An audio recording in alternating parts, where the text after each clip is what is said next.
Arresting the Shadows, Part 2.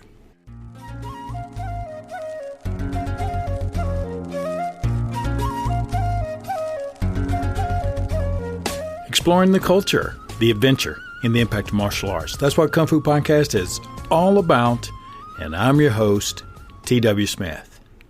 I greatly appreciate you joining me in this episode where we're following up in Part 1 of Arresting the Shadows.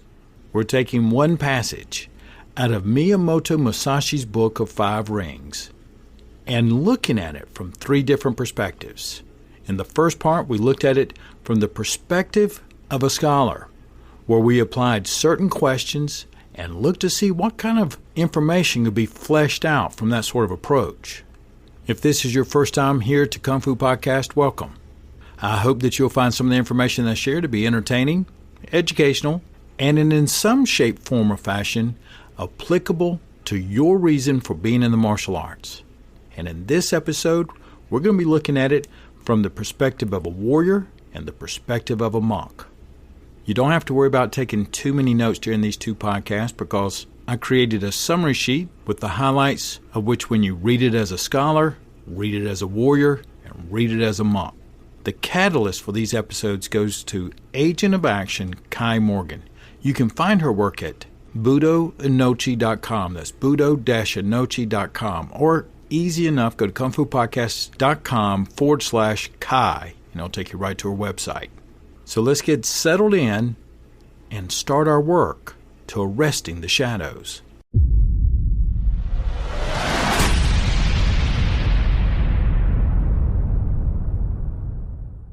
Reading the Arresting Shadows passage as a warrior. So what does this evocative metaphor mean in more practical martial terms?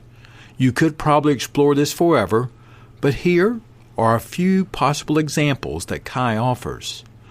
One possibility is to change your opponent's mind through relentless physical attack. Friend of the program, Roy Miller writes, "In my style, we emphasize getting and maintaining the initiative, taking the fight to the threat. The Japanese phrase for this constant assault tactic is leaving no space for death to enter. Lauren Christensen has phrased it as elegantly as possible. Quote, there are so many beats in a fight. I want those beats filled up with my stuff. An overwhelming attack is a very, very reliable way to take out a threat. You take up all the time, leaving none for him." End quote. And that's out of the Meditations on Violence, page 48. Jack Slack notes that this is a constant theme in Musashi's teaching, who was a major proponent for staying on offense rather than fighting on the counter. Jack invokes Musashi's teaching of pressing down the pillow to take the initiative. When he is going to strike, before the word strike could even be pronounced, be intent on suppressing him and prohibit the rest of his action. Sustain your action over your opponent so that anything he does comes to nothing.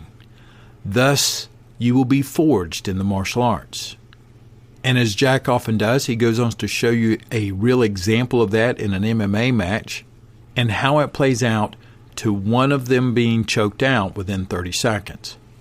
Kai continues by writing that another physical martial interpretation of arresting shadows could be to enter your opponent's space and restrain their movement in some way. For example, in the Tao of Self-Defense by Scott Shaw, he interprets arresting shadows as follows. Watch your opponent, study your opponent, observe who he is. With this style of initial self-defense, you will be able to launch an attack before your adversary has the ability to unleash his full frontal assault. Shaw relates this to a concrete technique. If you control your opponent's elbow, you virtually control his entire range of motion. And then he goes on to give you detailed instructions on how to do this. Another example of interpreting it as a warrior is changing your opponent's mind in several ways all at once. Kai writes that according to Wikipedia, Sasaki Kojiro was a longtime rival of Miyamoto Musashi, and is considered the most challenging opponent Miyamoto ever faced. According to the legend, Miyamoto arrived more than 3 hours late and goaded Sasaki by taunting him. Sasaki came close to victory several times until, supposedly blinded by the sunset behind Miyamoto, Miyamoto struck him on the skull with his oversized wooden sword. Miyamoto had been late for the duel on purpose in order to psychologically unnerve his opponent, a tactic he used on previous occasions, such as during his series of duels with the Yoshioka swordsman. Another version of the legend recounts that when Miyamoto finally arrived, Sasaki shouted insults at him, but Miyamoto just smiled, which just angered Sasaki even further, and Sasaki leapt into combat, blinded by rage. And the third perspective that we're going to look at is reading Arresting the Shadows as a monk. So we've looked at how arresting shadows might be used by the warrior to destroy an enemy, but what if someone is following the path of a monk? Boyer Lafayette de Mente explains that the Book of Five Rings contains fundamental wisdom that can be applied in constructive as well as destructive ways. If you read Musashi's text again, you'll see that it's about being victorious against someone else's aggression, but it doesn't actually mention killing or injuring the other person anywhere. If you demonstrate strongly to opponents how you control the advantage, they will change their minds, inhibited by this strength. Well, Kai writes that this text is open-ended and ethically neutral. You could use this principle to fend off an attacker, or to manipulate and kill an innocent victim, or to lovingly stop a small child from misbehaving, or to get your boss to give in on something. There are many, many ways to use that particular principle. It is also very useful for those who aspire to overcome aggression without harming the other person. When people talk of Aikido conflict resolution, they often think of softness, of yielding, and giving in to get your way. But in some contexts, it can be helpful to use hard power to demonstrate how you control the advantage and overcome someone in a strong, compassionate, protective way. We use arresting shadows in a kind and centered way with children all the time, to distract or deter them from misbehaving. Indeed, in the foreword to Quentin Cook's book, A Way to Reconcile the World, Robert Fraser writes, quote, "I asked Sensei, what is the correct attitude of our training partners in Aikido? And he smiles, then replies, it is like a parent to a child. You lead your training partners with the expectation that they will follow you." End quote. In another example, law enforcement officers also use this principle. Police officer and karateka George J. Thompson told this story once. A man is holding hostages, and he tells me, "I want $1 million and an airplane." And I said, "So do I. And in fact, sir, we'd both like these things, wouldn't we?" But that's not going to happen. The people surrounding the house, sir, they're the SWAT team, and they want to kill you. Let's you and I work together. I'll see what I can do about getting you out of here alive and not in such deep trouble. The man worked with me. The passage also leads to the possibility that you can use your own anger and aggression harshly to demonstrate your advantage to overcome someone else's aggression. A mesmerizing example is found in the book, The Small Woman, the true story of Gladys Aylward. It inspired the 1958 movie, The End of the Sixth Happiness. Gladys is a British missionary living in China who is gaining a reputation with the local community as one who cares about the people and has the power to make a difference. Well, a riot breaks out in the prison and it can't be quelled.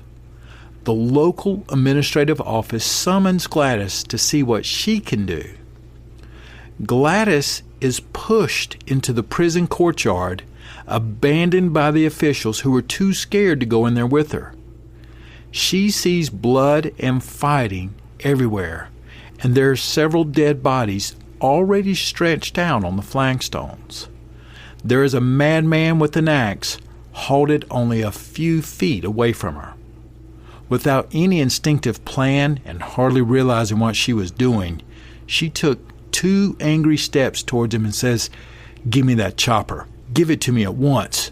Well, the man took a look at her, and for 3 long seconds, the wild, dark pupils staring from the bloodshot eyes glared at her. He took 2 paces forward, and then suddenly, meekly, he held out the axe.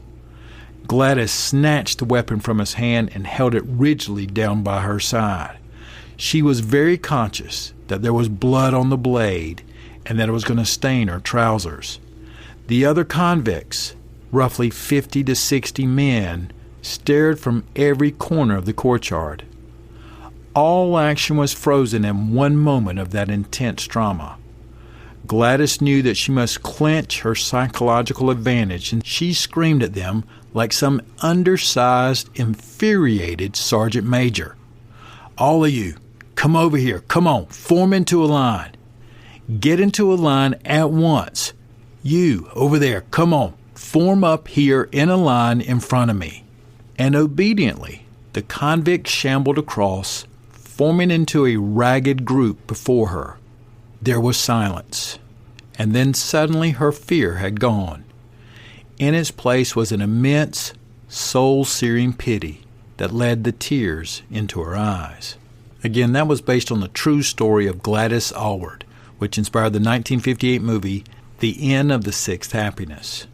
Now, we may not associate such overt aggression with the figure of the monk, but Gladys was a devout, nun-like woman, seeking to spread peace. In this case, she did enormous good restoring peace and going on to ensure substantial reform of the prison's conditions. So reading this text as a monk gives us at least 2 possibilities for arresting shadows with a protective spirit dependent upon the situation. One approach is calm, good-natured, and even friendly. The other is aggressive, if that's what the situation calls for. So in conclusion, we've looked at 3 different ways of approaching this tiny fragment in the Book of 5 Rings. Even just one of these lenses could be of a great help in enabling us to access the text. However, if we used it in an integrative way, blending the warrior, the scholar, and the monk's viewpoints when it's appropriate, then it would open up an unprecedented rich balance of yin and yang perspective of the text. There are many aspects of the passage that Kai states she didn't even touch on here. For example, Musashi's advice to change your attitude to an empty mind from which you take the initiative and seize the victory, and as well as his idea of using advantageous rhythm. The potential for study within just this one tiny fragment of text seems endless. Overall, this is a brilliant framework for studying a text, and one that Kai says she definitely intends to use again. Well, you can see why I follow Kai and stay in touch with her. This was an excellent essay that I just thought it would be great to share with you. Now, briefly, to Musashi's advice on changing your attitude and advantageous rhythm. Usually, I explain this concept first is not necessarily as an empty mind, because some folks will directly interpret this like a blank mind, as if there was a hole there or something. Well, even a hole is something, and that is not the state of mind that I interpret Musashi's advice comes from. Rather, I interpret it as a state of full awareness without a predetermined path, which makes all paths possible. Metaphorically, I describe it as the crane that stands in the quiet pond. He has worked actively, position himself, and now turns on all of his senses to full awareness for the opportunity, and to seize it without hesitation when it appears. To the outsider, the crane looks like it's blank, almost napping. But internally, just the opposite is true. From a martial perspective, if your style has something like sticky hands, push hands, or even grappling, you can feel when your opponent is preparing to move. When you get really good with it, when you feel their intention to push or to move begin, push against it strongly, but just briefly, and immediately it'll create a mental and physical space that they'll push back against, and they will fall into emptiness. In the Chinese martial arts, we call this trapping your enemy between the yin and the yang. It applies to grappling, boxing, and in many other places such as emotional or behavioral encounters. I hope you enjoyed part 2 of Arresting the Shadows.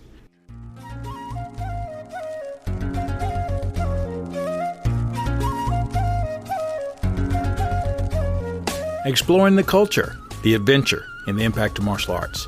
I really did enjoy this particular essay and sharing it with you in a way that I hope that you could take it, apply it towards something that you might be able to use in your future training.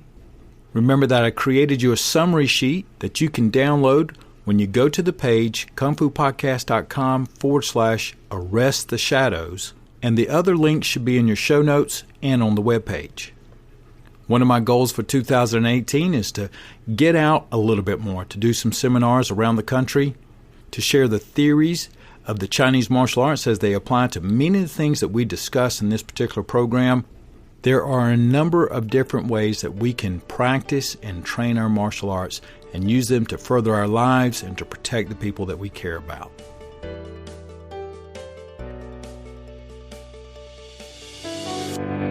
Have a great practice. I look forward to hearing from you, and I'll be talking with you again soon.